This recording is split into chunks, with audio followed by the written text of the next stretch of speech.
علم دین وہ ہے کہ جو نہ کسی بادشاہ کو، نہ کسی شہنشاہ کو، نہ کسی صدر کو، نہ کسی وزیر اعظم کو، کسی کو بھی جنت میں یہ مقام نہیں ملے گا جو عالم کو ملے گا۔ حدیث پاک میں ہے کہ عالم کی ضرورت جنت میں بھی پڑے گی۔ جی ہاں، جنت میں اور کسی کی ضرورت نہیں پڑے گی، علماء کی پڑے گی۔ اور وہ اس طرح کہ جب اللہ پاک ارشاد فرمائے گا مانگو کیا مانگتے ہو، تو کسی بادشاہ اور وزیر کی طرف لوگوں کا رجوع نہیں ہوگا، علماء کی خدمت میں حاضر ہوں گے کہ اللہ پاک نے یوں فرمایا، آپ مشورہ دیجئے، آپ فرمائیے کیا مانگیں، تو علماء فرمائیں گے یہ مانگو وہ مانگو۔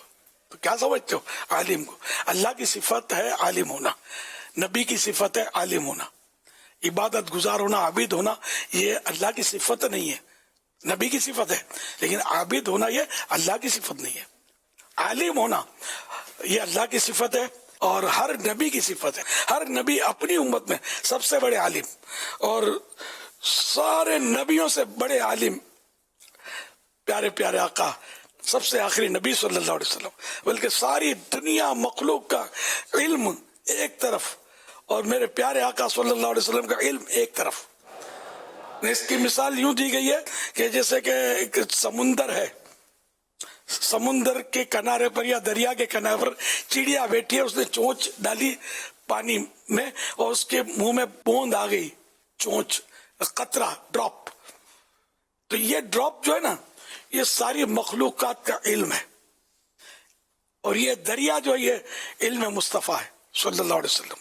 یہ مثال دی گئی ہے کہ ساری مخلوق کا علم مصطفیٰ کے مقابلے میں اتنا سا ہے، ایک بوند کے برابر، ایک ڈراپ کے برابر۔ یہ سمجھ آنے کے لیے تو علم مصطفیٰ، تو یہ سب علماء، لوگ بولتے ہیں عالم ہوں عالم ہوں، تو یار ہو کس خیال میں؟ کلمہ بھی تو عالم کا ہی تو پڑھا ہے۔ جی ہاں، اور سارے جو نبی تھے سب عالم ہیں، ان پر ایمان لانا فرض ہے۔ ایک عالم کا بھی، اس عالم کا جس کو نبوت سے سرفراز کیا گیا، انکار کرنا یہ ہمیشہ کے لیے جہنمی بنا دے گا۔ تو یہ لوگ پتہ نہیں کیوں ایسا کرتے ہیں۔ اگر کسی عالم کا کوئی کیریکٹر کا مسئلہ ہے تو پھر اس شخص کی حد تک ہے نا، سارے تو برے نہیں ہوئے نا، معاذ اللہ۔ اللہ پاک ہم کو عقل سلیم عطا فرمائے۔ صلو علی الحبیب صلی اللہ علی محمد۔